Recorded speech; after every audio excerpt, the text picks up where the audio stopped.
Daily. Taste the Daily. తెలంగాణలో స్థానిక సంస్థల ఎన్నికలకు రంగం సిద్ధమైంది. జెడ్పీటీసీ, ఎంపీపీ రిజర్వేషన్లు ప్రభుత్వం ఖరారు చేసింది. ఇక మహిళా రిజర్వేషన్లను ఖరారు చేయనుందని సమాచారం. 2011 జనగణన ఆధారంగా ఎస్సీ, ఎస్టీ రిజర్వేషన్లు, 2024 కులగణన ఆధారంగా బీసీ రిజర్వేషన్లను, అలాగే మహిళా సీట్ల ఖరారు చేస్తుందని తెలుస్తోంది.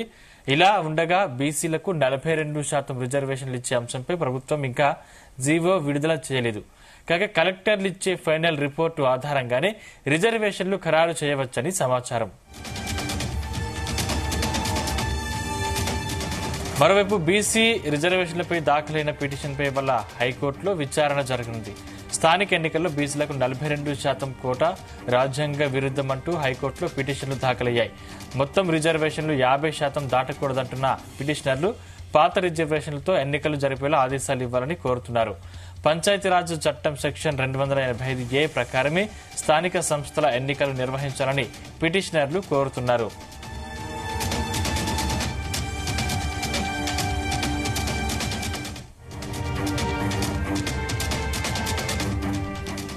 రైట్, ఇదే అంశానికి సంబంధించిన మరింత సమాచారం మా చీఫ్ న్యూస్ కోఆర్డినేటర్ రాధాకృష్ణ అందిస్తారు. Radhakrishna. Good morning Sandeep. BC రిజర్వేషన్ల అంశం సంబంధించి ఈ రోజు హైకోర్టులో కీలకమైనటువంటి విచారణ జరగబోతుందని చెప్పవచ్చు. సో స్థానిక సంస్థల ఎన్నికల్లో బీసీలకు 42% రిజర్వేషన్ కల్పిస్తూ ఇప్పటికే రాష్ట్ర ప్రభుత్వం నిర్ణయించింది. సో ఇప్పుడు ప్రత్యేక ఒక జీవో జారీ కూడా చేయాలని ఆలోచన రాష్ట్ర ప్రభుత్వం ఉంది. ఈ నేపథ్యంలో ఈ రిజర్వేషన్ అంశము సరైన విధానం కాదు. సో మొత్తంగా కూడా ఇది సుప్రీంకోర్టు రాజ్యాంగానికి విరుద్ధంగా రాష్ట్ర ప్రభుత్వం ఈ యొక్క 42% బీసీలకు రిజర్వేషన్ కల్పించాలని యోచిస్తుంది. ఇది విరుద్ధం అని చెప్పేసి కూడా హైకోర్టులో పిటిషన్లు దాఖలు చేశారు. సో ఈ రోజు దానిపైన రాష్ట్ర అత్యున్నత న్యాయస్థానం విచారణ చేపట్టబోతోంది. సో మొత్తంగా ప్రభుత్వ నిర్ణయం చట్ట వ్యతిరేకం అంటూనే పాత రిజర్వేషన్లతోనే ప్రస్తుతానికి స్థానిక సంస్థల ఎన్నికలు నిర్వహించాలని చెప్పి ఆదేశాలు ఇవ్వాలంటూ కూడా పిటిషనర్ పేర్కొన్నారు. సో పంచాయతీరాజ్ చట్టం సెక్షన్ 285A ప్రకారమే స్థానిక సంస్థల ఎన్నికలు నిర్వహించాలని చెప్పేసి పిటిషన్లు వాదిస్తున్నారు. సో ఈ నేపథ్యంలో హైకోర్టు ఏం తీర్పు ఇవ్వబోతా ఉంది, హైకోర్టు నిర్ణయం ఎలా ఉండబోతుందని చెప్పేసి ఇప్పుడు ఒక ఉత్కంఠ నెలకొంది. సో స్థానిక సంస్థల ఎన్నికలకు సంబంధించి ఇప్పటికే రాష్ట్ర ప్రభుత్వం చాలా సీరియస్ గా తీసుకుంది. 42% రిజర్వేషన్ ఎట్టి పరిస్థితుల్లో అమలు చేయాలనే ఒక యోచనలో రాష్ట్ర ప్రభుత్వం ఉంది. సో ఇప్పటికే దానికి ఉన్నటువంటి మార్గాలను వెతికే పనిలో పడింది. ఇప్పటికే అసెంబ్లీలో బిల్లు ఆమోదించి దానికి రాష్ట్రపతి వద్ద పెండింగ్ లో ఉంది, ప్రస్తుతం కేంద్రం వద్ద పెండింగ్ లో ఉంది, ఆర్డినెన్స్ పెండింగ్ లో ఉంది గవర్నర్ వద్ద. సో రీసెంట్ గా కూడా కేబినెట్ సంబంధించి చర్చ జరిపి 42% రిజర్వేషన్ అంశము రిజర్వేషన్ ఇచ్చేసే ఎన్నికలకు వెళ్తే బాగుంటుంది. ఎందుకంటే బీసీలకు హామీ ఇచ్చాము, గతంలో అధికారంలో రాకముందు కూడా పార్టీ ఆధ్వర్యంలో అనేక హామీ ఇచ్చాం కాబట్టి దానికి కట్టుబడి ఈ 42% రిజర్వేషన్ కల్పించినాకనే స్థానిక సంస్థల ఎన్నికలకు వెళ్లాలని రాష్ట్ర ప్రభుత్వం రేవంత్ సర్కార్ భావిస్తుంది. ఈ నేపథ్యంలో ఇప్పుడు ఈ యొక్క పిటిషన్ హైకోర్టులో పడడంతో ఏం చేయాలి, మరి హైకోర్టులో ఎలాంటి వాదన జరుగుతా ఉంది. సో ఎందుకంటే ఇది సుప్రీంకోర్టు ధర్మాసనం గతంలో ఇచ్చిన తీర్పుకు విరుద్ధం అని చెప్పేసి కూడా చెప్తా ఉన్నారు. సో గతంలో చూసాం 2018లోనే బీఆర్ఎస్ హయాంలో కేసీఆర్ ముఖ్యమంత్రిగా ఉన్న సమయంలో 2018లోనే రిజర్వేషన్లు 50% మించి ఇవ్వకుండా పరిమితి విధించి ఒక నిర్ణయం తీసుకున్నారు.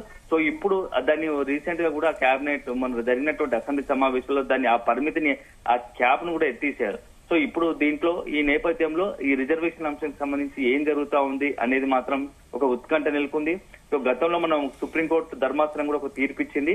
కే Krishnamurthy versus union of India కేసులో సుప్రీంకోర్టు రిజర్వేషన్లు 50% మించరాదు అనే ఒక ఆ విషయాన్ని కూడా స్పష్టం చేసింది. సో ఆ విషయాన్ని కూడా ఈ రోజు పిటిషనర్ తన వాదనలో వినిపించే ప్రయత్నం చేశారు. సో 2018లో 50% మించి ఉండొద్దని చెప్పేసి స్పష్టంగా ఉన్న నేపథ్యంలోనే దానికి లోబడే గతంలో బీఆర్ఎస్ సర్కారు ఆ ఒక చట్టాన్ని అసెంబ్లీలో ప్రవేశపెట్టి దానికి పంచాయతీరాజ్ సవరణ చట్టాన్ని ఆమోదించింది. సో ఇప్పుడు మన రాష్ట్ర ప్రభుత్వం 47% బీసీలకు అమలు చేస్తే కనుక అది పూర్తి స్థాయిలో 50% మించి వెళ్తా ఉంది. సో ఎందుకంటే 42% బీసీలకు ఇస్తే ఇప్పుడు 15% ఎస్సీలకు, అదే ఎస్సీలకు 9% ఇవ్వడం ద్వారా మొత్తం రిజర్వేషన్లు 50% మించిపోతాయి. సో అది చట్ట విరుద్ధం, సుప్రీం గైడ్ లైన్స్ కు సుప్రీం గతంలో ఇచ్చిన తీర్పు విరుద్ధం కాబట్టి ఇది ఖచ్చితంగా దీన్ని ఈ యొక్క రాష్ట్ర ప్రభుత్వం చేస్తున్న ప్రయత్నాలను ఏవైతే 40% రిజర్వేషన్ కల్పించాలని యోచిస్తుందో దానికి పూర్తి స్థాయిలోనే కట్టడి చేయాలని చెప్పేసి ఈ పిటిషనర్ పేర్కొన్నారు. దీంతో ఇప్పుడు హైకోర్టు ఈ రోజు విచారణ స్వీకరించింది కాబట్టి ఏం చేయబోతోంది, సో మరి రాష్ట్ర ప్రభుత్వం తరపున అడ్వకేట్ జనరల్ ఎలాంటి వాదనలు వినిపించబోతున్నారు, మరి ఎవరి వాదనలో బలం ఎంత ఉంది, హైకోర్టు చివరిగా ఏం చేయబోతుంది అనేది మాత్రం ఇప్పుడు ఆసక్తికరంగా మారింది. సో 42% బీసీలకు రిజర్వేషన్ సంబంధించి రాజకీయంగా చూస్తే మొదటి నుంచి కూడా ఒక అడ్డంకిగా మారిందని చెప్పవచ్చు. సో దీనికి సంబంధించి దాదాపుగా సుమారు రాష్ట్ర అసెంబ్లీలోనే ఈ యొక్క బిల్లు ఆమోదించబడి దాదాపు 6 నెలలుగా వస్తుంది. 6 నెలల కాలం నుంచి కూడా ఇది రాజకీయ కారణాలు అంటున్నా, ఇతరత్ర కారణాలతో మాత్రం ఇప్పటికీ ఆమోదయోగ్యంగా లేదు. ఎందుకంటే కేంద్రం వద్ద పెండింగ్ ఉంది. కేంద్రం సంబంధించి ఒత్తిడిపై తీసుకొచ్చేందుకు రాష్ట్ర ప్రభుత్వం కూడా ఒకవైపు ధర్నాలని ఢిల్లీలో ఆ పార్టీ ఆధ్వర్యంలో ధర్నాలని చెప్పేసి పెద్ద ఎత్తున పిలుపునిచ్చి అక్కడ ధర్నా నిర్వహించిన కేంద్రం మాత్రం పెద్దగా పట్టించుకోలేదు. గవర్నర్ కూడా ఆర్డినెన్స్ పంపారు, ప్రత్యేకంగా ఆర్డినెన్స్ ద్వారానైనా ఎన్నికలు నిర్వహించాలి 42% రిజర్వేషన్. అది కూడా ఆ ప్రభుత్వం ఏదైతే యోచించిందో అది కూడా సక్సెస్ కాలేదు. సో ఈ నేపథ్యంలో ఇప్పుడు ఒక ప్రత్యేక జీవో ద్వారానే 42% రిజర్వేషన్ కల్పించాలని రాష్ట్ర ప్రభుత్వం భావిస్తున్న ధర్మిల ఇప్పుడు హైకోర్టులో ఈ కేసు పిటిషన్ పడడం కూడా కొంత మొత్తంగా కూడా ఒక రకమైన రాజకీయ వర్గాల ఆసక్తి నెలకొంది. సో మొత్తానికైతే ఈ పిటిషన్ సంబంధించి మేడ్చల్ జిల్లాకు సంబంధించినటువంటి ఒక సామాజిక కార్యకర్త బుట్టెంగారి మాధవరెడ్డి, సిద్దిపేట జిల్లాకు సంబంధించినటువంటి జలపల్లికి మల్లవ్వ అనే ఇద్దరు కూడా ఈ యొక్క పిటిషన్ దాఖలు చేశారు. సో మరి ఈ రిజర్వేషన్ సంబంధించి రాష్ట్ర ప్రభుత్వం సంబంధించిన నిర్ణయం పైన ఉత్కంఠ నెలకొంది. అదే సందర్భంలో హైకోర్టు ఈ పిటిషన్ పైన ఏం చెప్పబోతుంది, ఎలాంటి తీర్పు వస్తుందో అనేది మాత్రం కొంత రాజకీయ వర్గాల్లో ఆసక్తి నెలకొంది.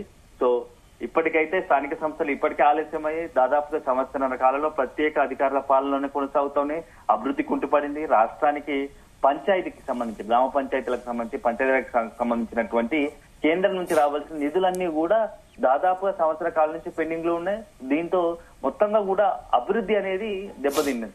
ఈ నేపథ్యంలో ఎన్నికల ఆలస్యం అవుతోంది. ఒకవైపు రాష్ట్ర ప్రభుత్వం బీసీలకు 42% రిజర్వేషన్ కల్పించాకే ఎన్నికలు వెళ్లాలని భావిస్తుంది. సో మరోవైపు ఏమో గ్రామాల్లో అభివృద్ధి కుంటుపడుతుంది. ఈ నేపథ్యంలో మరి రాష్ట్ర ప్రభుత్వం ముందు రేవంత్ సర్కార్ ముందున్న అవకాశాలు ఏంటి, హైకోర్టు ఏం చెప్పబోతుంది అనేది మాత్రం మనం కొద్దిగా వేచి చూడాల్సింది. మరోవైపు ఎన్నికల సంఘం ఇప్పటికే రాష్ట్ర ఎన్నికల సంఘం ఎన్నికలకు మేము సిద్ధమయ్యాము, అవసరమైతే ఇప్పటికే ఎన్నికల ప్రక్రియకు సంబంధించి అన్ని అంశాలు ఓటర్లు ఫైనల్ అయిపోయింది, మీరు చెప్తే కనుక వితిన్ 1 వీక్ లోనే మేము నోటిఫికేషన్ ఇవ్వడానికి కూడా సిద్ధంగా ఉన్నాము. సో పోలింగ్ ఏర్పాట్లకు మీ యొక్క అనుమతి ఇస్తే, అవకాశం ఇస్తే తదుపరి షెడ్యూల్ విడుదల చేయడానికి కూడా సిద్ధంగా ఉన్నామని చెప్పేసి ఒక చర్చ జరుగుతోంది. ఎన్నికల సంఘం ప్రకటించినట్టుగా ఈ నెల 29 లోపే మేము అవసరమైతే ఎన్నికల షెడ్యూల్ విడుదల చేయడానికి కూడా మేము రెడీగా ఉన్నామని చెప్పేసి రాష్ట్ర ప్రభుత్వానికి ఎన్నికల సంఘం తెలిపింది. సో మరి ఇప్పుడు ఏం జరగబోతా ఉంది, ఇటువైపు హైకోర్టు తీర్పు, మరి రాష్ట్ర ఎన్నికల సంఘం ఏమో ఎన్నికలకు సిద్ధంగా ఉందా అంటుంది. మరి రాష్ట్ర ప్రభుత్వం రేవంత్ సర్కార్ ఏం చేయబోతోంది 42% రిజర్వేషన్ అంశం పైన అనేది ఒక ఉత్కంఠ నెలకొందని చెప్పవచ్చు అండి. Right, thank you Radhakrishna.